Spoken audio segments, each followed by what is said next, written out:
Salut à tous, on se retrouve aujourd'hui pour parler du Paris Saint-Germain ce vendredi 6 décembre et on commence tout d'abord avec le match du jour car ce soir le Paris Saint-Germain en déplacement court parce que c'est le déplacement le plus court de cette saison du côté de Auxerre où il y a 1h30 de route entre Paris et cette équipe bourguignonne. Au coup d'envoi 21h, donc le match est diffusé sur DAZN. On va parler bien évidemment de cette rencontre. Donc on commence tout d'abord avec le point médical avant ce AG Auxerre Paris Saint-Germain. Donc tout d'abord on peut voir après avoir suivi un traitement pour des troubles gastro-intestinaux, Lucas Hernandez reprend l'entraînement avec le collectif. Donc hier il était de retour à l'entraînement collectif. Lucas Hernandez, ça c'est une très bonne nouvelle. Bon, il ne jouera pas aujourd'hui, mais voilà, il pourrait faire son retour très prochainement.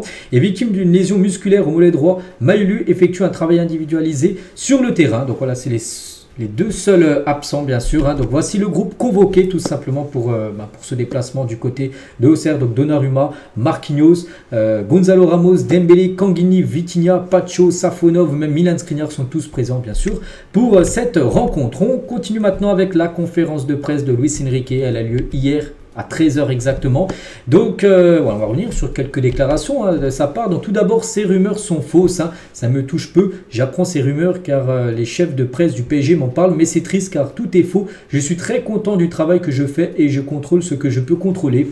Parce que là, en gros, il a dit qu'il avait entendu le chef de presse du PSG qui lui a dit voilà, que en gros, ça se passait pas bien en gros dans le groupe du Paris Saint-Germain par rapport à des tensions qu'il y avait entre lui, Dembélé, Barcola, Kimpembe et tout ça. Il a dit non, tout se passe bien. C'est ce qu'il a dit en conférence de presse.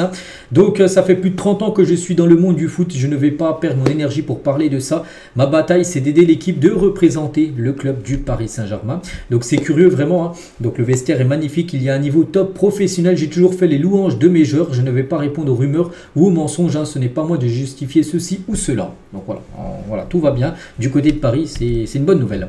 Votre management est-il difficile à appliquer au Paris Saint-Germain? Question de journaliste. Luis Enrique a dit, bon déjà il a rigolé avec vous. Je n'ai pas de concession à faire avec les joueurs. Je suis la même personne. J'essaie de générer la plus haute concurrence possible. Le reste, ce sont des mensonges.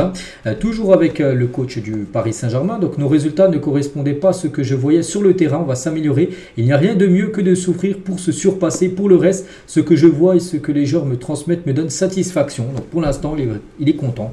D'après sa déclaration, il est content du début de saison du PSG, toute compétition confondue. Donc oui, en Ligue 1, c'est bien, il n'y a toujours pas de défaite. En Ligue des Champions, on sait que c'est un peu plus délicat, les résultats.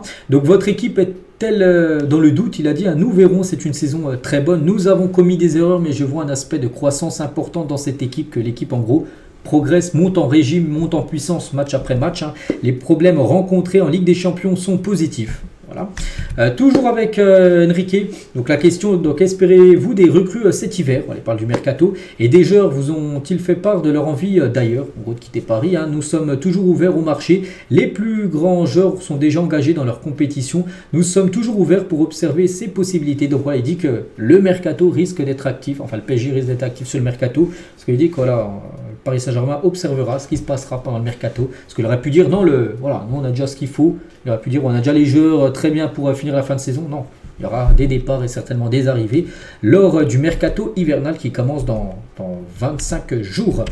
Toujours avec Enrique, tiens, sur les potentiels départs cet hiver. C'est un marché difficile pour tout le monde et pour les joueurs qui pourraient partir. Je ne peux rien avancer. Si ce que je vois aux entraînements me convainc, les joueurs auront du temps de jeu. Donc pense surtout à deux joueurs qui a des chances qu'ils partent. Je pense à Milan Skriniar et Randal Kolo Muani. Les deux, je pense pas qu'ils finiront la saison. Bon, on verra, mais voilà, je pense que si une belle offre arrive, le Paris Saint-Germain soit les vendra, soit prêtera. Il parle aussi de Hernandez, donc est totalement revenu dans l'équipe. Pareil pour Kimpembe, ils doivent s'adapter à l'équipe. C'est une très bonne nouvelle qu'ils reviennent. Il leur manque d'affronter le processus réel du temps d'entraînement pour venir en aide à l'équipe. Donc voilà, en gros, il dit qu'ils sont très proches. Ils peuvent s'entraîner, mais ils sont très proches du retour à la compétition. Parce que c'est pas la même chose. S'entraîner et jouer un match de football officiel. Ils ne sont pas encore prêts pour jouer, on va dire, une rencontre. Ces deux-là, certainement, on les reverra début d'année prochaine. Luis Enrique sur Désiré Doué. Donc, c'est un joueur qui a une très grande qualité. C'est un joueur du présent, mais il lui faut un temps d'adaptation. C'est un joueur que j'adore, mais ça ne veut pas dire qu'il peut jouer comme titulaire au PSG aujourd'hui. J'aimerais bien, mais en gros, voilà, il n'est pas assez bon. Voilà, c'est ce qu'il dit. Hein. Il aimerait qu'il soit titulaire, mais en gros, il y a des meilleurs joueurs actuellement que Désiré Doué. Hein. Et je n'ai aucun souci avec lui, mais j'en veux plus. Hein. Il lui manque quelque chose de plus pour s'adapter. S'il parvient à s'adapter à 100%, nous aurons confiance en lui. Donc, il dit qu'en gros, il n'est pas encore à 100%. Désiré Doué. Mon obsession est de créer de la concurrence pour que personne ne s'endorme sur ses lauriers. J'aime l'intensité aux entraînements, aux matchs. Hein. Toujours avec Luis Enrique sur les Titi, donc les jeunes parisiens. Nous sommes toujours ouverts pour intégrer les joueurs de l'académie, donc centre de formation au sein de l'équipe première. Nous les testons et nous faisons monter quelques-uns, les jeunes joueurs. Il faut leur donner l'opportunité de jouer, hein, mais il ne faut pas être trop pressé car cela nécessite des mois d'entraînement. Nous avons des jeunes de qualité, nous les utiliserons quand cela dépendra de leur évolution au cours des prochains mois et des besoins de l'équipe. Voilà, en gros, il n'est pas fermé bien sûr par rapport aux jeunes. Si tu es bon, tu joues. La preuve avec Warren Zaïre qui a énormément joué hein, la saison dernière alors qu'il n'avait même pas 18 ans. Luis Enrique sur le gros calendrier du mois de décembre, mais pas là. Donc il y a la GOCR, ensuite il y a, ça sera Salzbourg mardi, il y a l'équipe de Lyon, il y a Monaco, il y a Lens. Un gros programme, il a dit, hein, nous allons disputer des rencontres importantes en championnat, en Champions League, en Coupe de France face à Lens. Ce seront 5 matchs difficiles, c'est vrai, mais nous démarrons cette période avec beaucoup d'enthousiasme. Hein, c'est vrai que là, le PSG joue beaucoup, joue gros, hein, comme sur ce mois de décembre, parce que en cas de mauvais résultat, par exemple en Coupe de France, bah, tu perds contre Lens, tu es éliminé. Tu perds par exemple contre Salzbourg, tu es quasiment éliminé de la Ligue des Champions. Voilà, donc en gros, ce mois de décembre est vraiment très important. C'est peut-être le mois de décembre le plus important depuis une 20-30 d'années hein, du côté de Paris, parce que là, il y a des gros matchs hein, qui se profilent hein, sur ce mois de décembre et très important. Bref, voilà tout ce qu'on va dire. Hein. Luis Enrique, bon comme d'habitude, hein, bien sûr, quelques déclarations de sa part. On bascule sur la compo probable d'après l'équipe. Ils ont envoyé cette compo, donc avec Donnarumma au but, qui retrouverait sa place de titulaire. Donc Beraldo, Pacho, Marquinhos, Hakimi. Donc la défense type. Milieu de terrain, Fabien Ruiz, Neves, Zeremri et devant Barcola, Gonzalo Ramos, titulaire et Ousmane Dembélé. Voilà, donc voilà la compo. J'ai vu sur le journal Le Parisien, ils auraient plutôt mis Kangini à la place de Dembélé. N'oubliez pas que Dembélé sera suspendu pour le match hein, contre Salzbourg mardi. Donc peut-être il pourrait mettre Kangini, parce que peut-être il mettra certainement Kangini pour le match de LDC, peut-être pour tester cette équipe qui devrait ressembler à ça. Hein. Le 11 là, à part Dembélé, hein, peut-être remplacé par Kangini, ça devrait être ce 11 qui devrait jouer contre Salzbourg, titulaire pour le match de LDC, bon peut-être avec aussi Beraldo qui laisserait sa place à Nuno Mendes. Donc voilà, et côté Auxerre, attention, hein, c'est l'équipe oui promue, mais voilà, ça tourne bien la Auxerre, hein. En plus c'est chez eux, ils vont vouloir battre Paris. Voilà, donc c'est une équipe qui joue avec 5-4-1, voilà, 5 défenseurs mais avec 2 pistons, hein, Mensa et Weber. Donc voilà, et surtout Paris les gars, il faut surtout ne pas perdre et continuer, vous savez, cette série de plus de 30 matchs d'affilée à l'extérieur sans perdre en Ligue 1. Le PSG toujours actuellement, la série est en cours, donc ce serait bien de continuer à rajouter un match bien sûr de plus sur cette série incroyable.